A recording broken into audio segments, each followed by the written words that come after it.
Pengamat politik dan akademisi Rocky Gerung mengaku kaget dituduh menghina masyarakat Dayak, buntut dari perkataan yang menyinggung pembangunan ibu kota negara (IKN).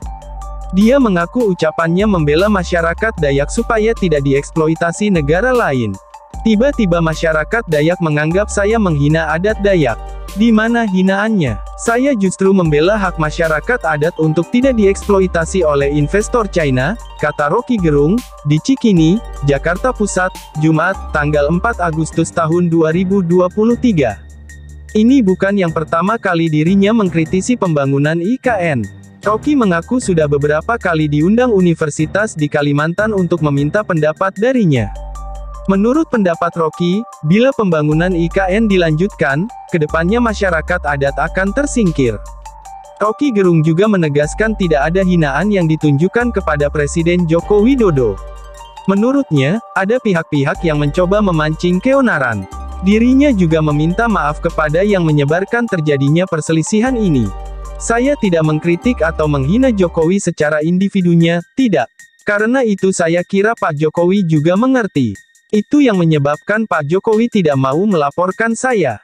Pak Jokowi mengerti yang disampaikan saya itu kritik terhadap kedudukan publik dia, jabatan publik, terangnya. Tapi saya mau jelaskan pada kesempatan ini, saya justru membela hak masyarakat adat supaya lahannya tidak dijual ke orang asing. Itu kan yang saya lakukan sebetulnya kan. Jadi justru berkali-kali saya bilang bahwa IKN itu harusnya ada izin dari masyarakat adat, namanya AMDAL.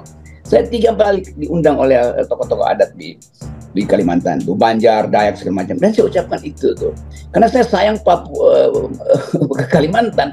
Itu tempat nenek moyang, tempat kita berharap ada masa depan. Kita bayangkan bahwa seandainya bumi ini ludes jadi padang pasir, masih ada rumput, masih ada hutan kecil, masih ada oase di Kalimantan. Kan itu yang saya bela justru.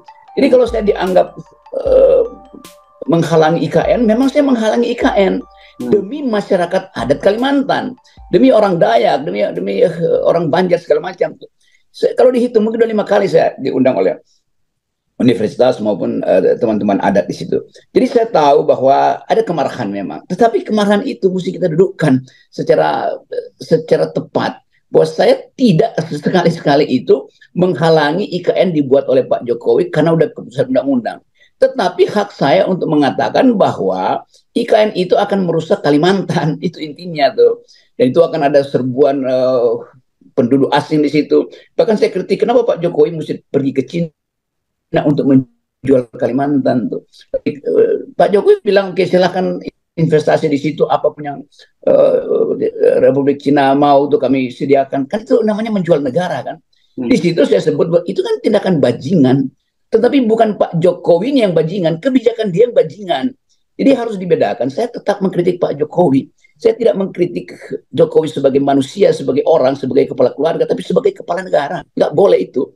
Apakah ibu kota negara itu penting banget untuk kita pindahin sekarang?